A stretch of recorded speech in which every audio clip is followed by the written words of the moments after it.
What's good, YouTube? This is your girl Muna, and I am back with another video. I decided to switch it up a little bit. We're gonna get into down low prison mates. We're gonna talk today about. We're gonna watch a few video clips from TT about down low prison mates, and I'm just gonna give my commentary on that. Um, it is a thing that should be taken seriously. Unfortunately, we have a lot of women um falling in love with these prison mates, and they don't have no clue what's going on behind closed doors. While you think you're in a relationship with one of these inmates, they're somebody's bitch in prison. So I'm not gonna talk too much. I decided to do these videos because I am a former correctional officer, and I just wanted to expose a lot of things that be going on behind closed doors when it comes to being in a prison. And one of those things is men going in straight and coming out gay. I'm not gonna talk too much. We're gonna get right into it. Toughest guys in prison be gay. Now, let me say this: I'm not coming against anybody that's gay. I'm not saying anything against that, but I'm talking about some of the guys that be in prison. Look, one day when I was in Jackson prison, and I was new, I'd never been to prison before, right? So I'm in prison. I'm walking back to my cell after I've gone through what they call quarantine, where you're in your cell for 23 hours a day. So I spent about 2 months in quarantine, pretty much solitary confinement, right?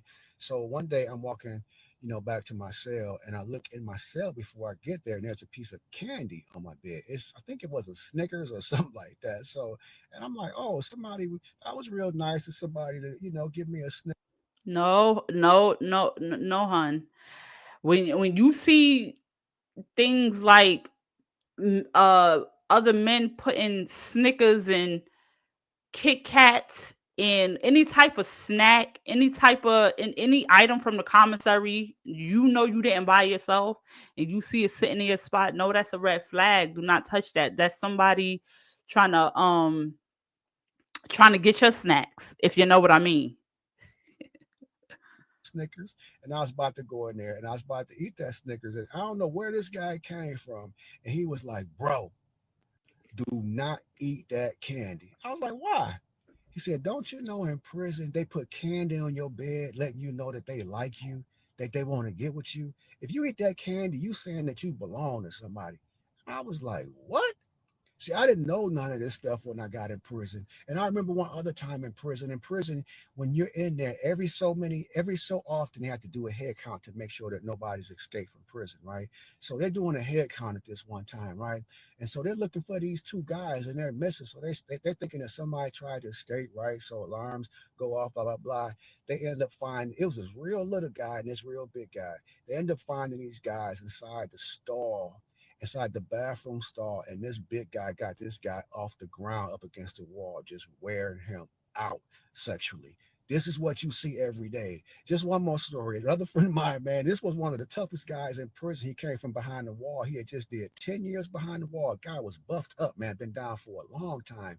And I looked at this dude. I kind of looked up to him, man, because he was hard as a mug. So one day I come upstairs, man. I walked up the steps going back to my cell, and there's a little area behind the cell. Here, this brother go behind the cell back there, wearing this other brother out. And for me at this point, it is like, man, y'all just cut. My thing was when I went to prison, my first thing was you ain't getting none of this, but if you're gonna get some of this behind, there's gonna be some dead cold behind, but you will not touch this.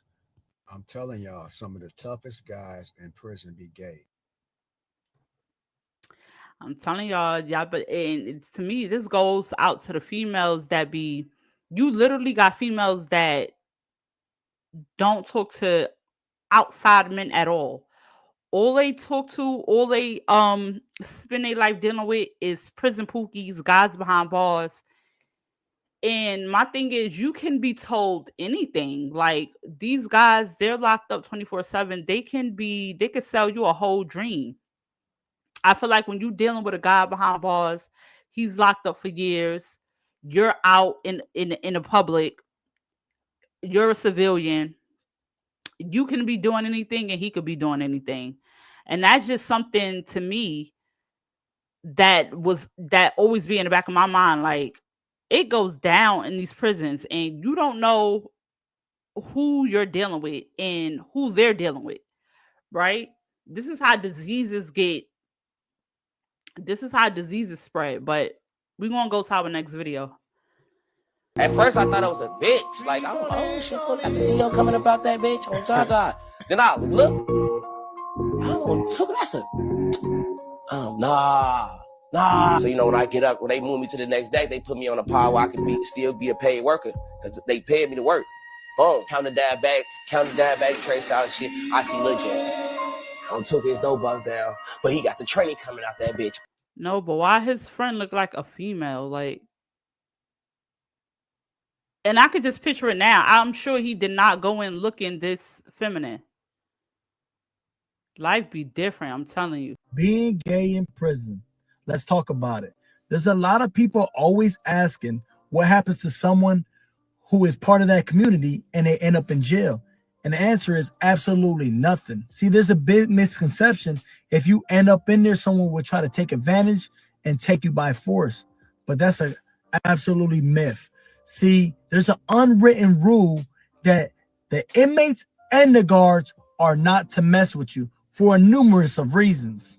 See, when you're in prison, everyone will tell you not to fight anyone who messes around because there are a lot of diseases in prison. It's not like the outside.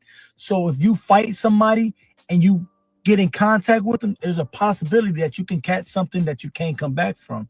2, the guards leave you alone because they don't want them false harassment charges, which they throw around like nothing in there. So basically, if you're part of that community, you can do absolutely anything you want, dress how you want, sleep what you want.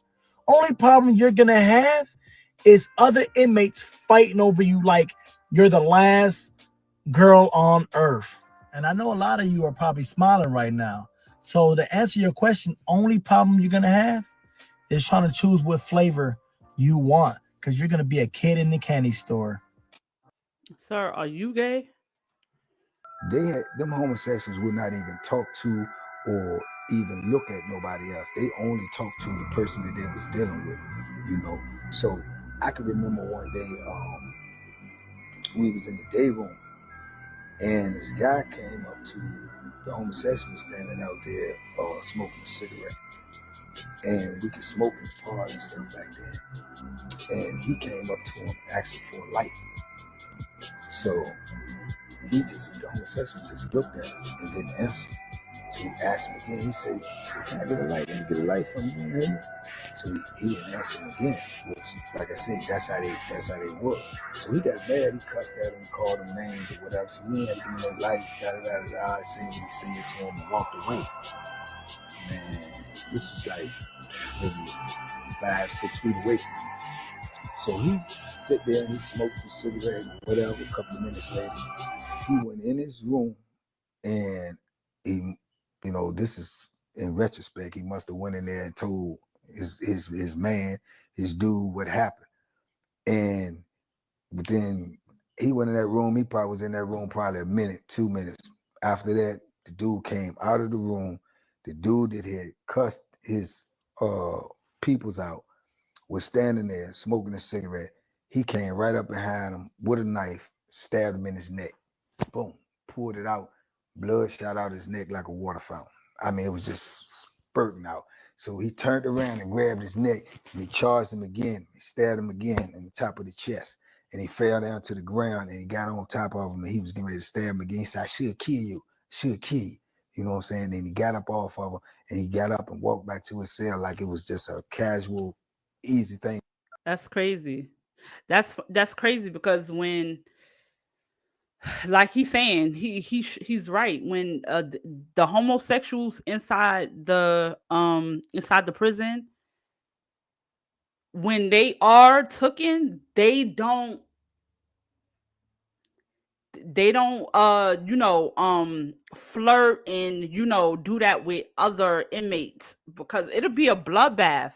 It'll be a bloodbath when a guy claim one of them, the next man as his.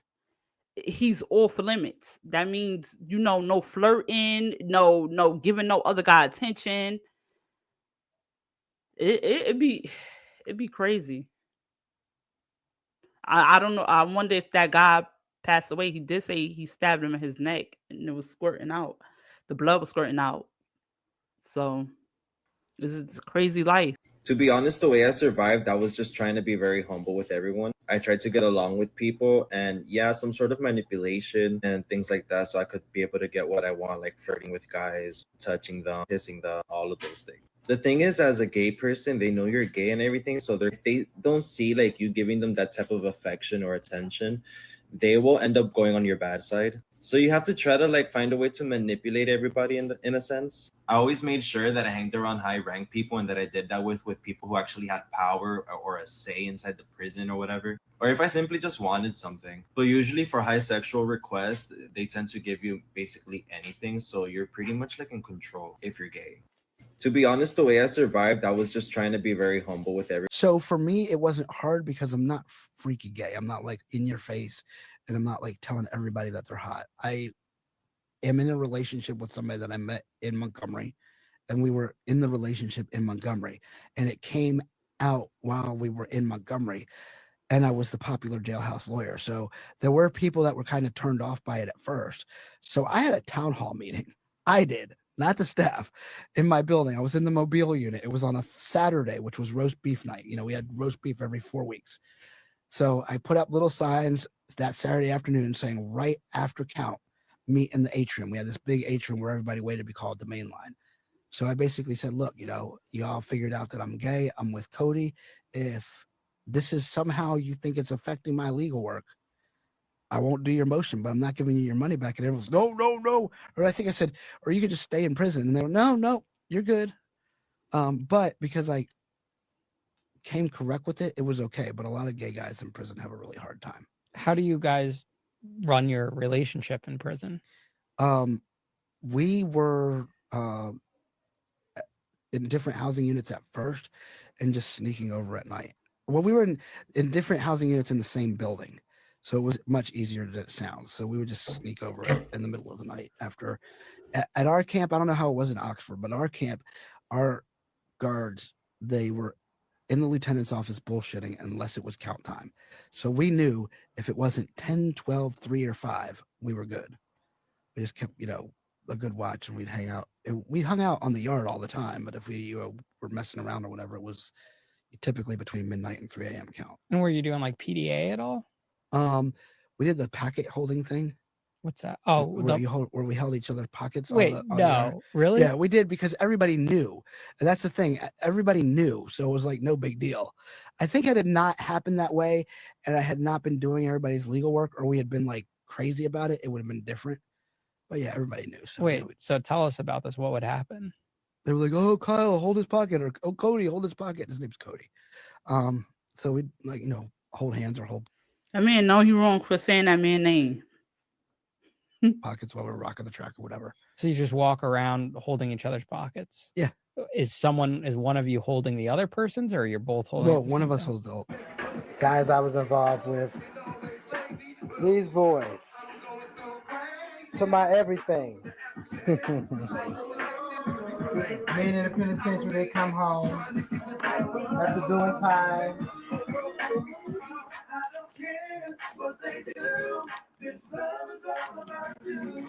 Guys who I've been involved with come from prison. And to me, that's where it begins. That's where guys are more or less turned out to. They can kick it with you, be friends with you, go to the bar with you. And at the same time, you guys are having some type of relationship. And no one knows. A lot of guys have told me that they like to see a hard body man on their knees. At that age, I consider myself on the down low. So this download thing isn't something new. It's just something that's just being talked about. At a young age, I found how to go about, which is playing football. I'm not trying to be funny. Why he look like Diddy? He look like Diddy and Kai Cenat mixed. I don't know. Maybe that's just me. You tackle me, we wrestle, things like that. And I guess, just growing up and exploring, sexuality or one's sexual identity. And that's where it begins. I guess that's where homosexuality begins, is in experimenting and exploring one's sexuality. You have white guys that like black guys for different reasons. I'm with someone at this moment, and we live our lives as thugs. I mean, we both have mustaches, goatees, and we kick it like best friends, and it's comfortable to him. So therefore, when we go out in society, we don't hold hands or nothing like that. We don't show no type of affection. We may look at girls, and things like that, just projecting the image. I think that's the most craziest for me. I think that's the most just like the trade, they call them trade, but the men that portray themselves as regular hood men or regular men, like trying to portray like they're not gay. I feel like that's the most. This is why it's a part of the reason as to why we have STDs, AIDS, HIV. We have all these things spreading is because people is not living in their truth. And I get it. Some people don't like to be judged, or some people don't like to be dimmed in their communities, or some people just don't like their business out there. But to me, especially where the fact that the rate of AIDS and HIV is rising, I feel like it's just naturally it's better to just live in your authentic self, like, and it be because of them not wanting people to know, and you and your boyfriend, y'all dress like you people of regular society, regular straight men, and then behind closed doors, y'all getting crazy. I just I just think it's deceiving. It's extremely deceiving, right? And then he just said like they look at females. So I'm sure if anything, you or your man, probably both of y'all, is bisexual. And like I said, this is how STDs and this is how it's spread. Is because people is not just being authentic and just, you know, I'm not saying that you got to be running outside telling everybody like, but I feel like for you to have to dress a certain way and hide it, or to act like it, better yet, because you can dress how you want to dress, right? It doesn't signify nothing about your sexuality. But for you to hide it and you and your man act like y'all straight, when people really thinking y'all probably best friends, and long and behold, y'all in a whole relationship behind closed doors. I think I had seen like a video of a girl saying that her baby father moved. Her baby father was living with her, and he moved one of his friends into. I guess his friend needed a place to stay, so she opened up her home and allowed the best friend, his best friend, to sleep in the next room. I guess they had an extra room. Long behold, while she was at work, while she was running errands, taking care of the kids, XYZ, he was having sex with with the friend, with the best friend, probably while she was there and sleeping. He was having a whole relationship basically with he was in a whole relationship with the guy that he brung there to live with them. And she found that out. And to me, that's crazy. Is the way this world is going today, just because people just don't want to be truthful, or right, it's costly. Representing. But he ran across this guy. And when this guy jammed him up and asked him this and that, well, what's this? And who is this? And boom, boom, boom. Lil homie didn't know nothing. So they jammed Lil homie up one time in the cell. It's always gonna be another dude somewhere that's on the same level as the, you know, the big homie. I ain't gonna say big homie, but they big homie was. So they jammed him up in the cell, did what they did to him. I ain't gotta say it, y'all already know. After they got done, they made him leave out the cell and go back to his cell, which was on the second tier.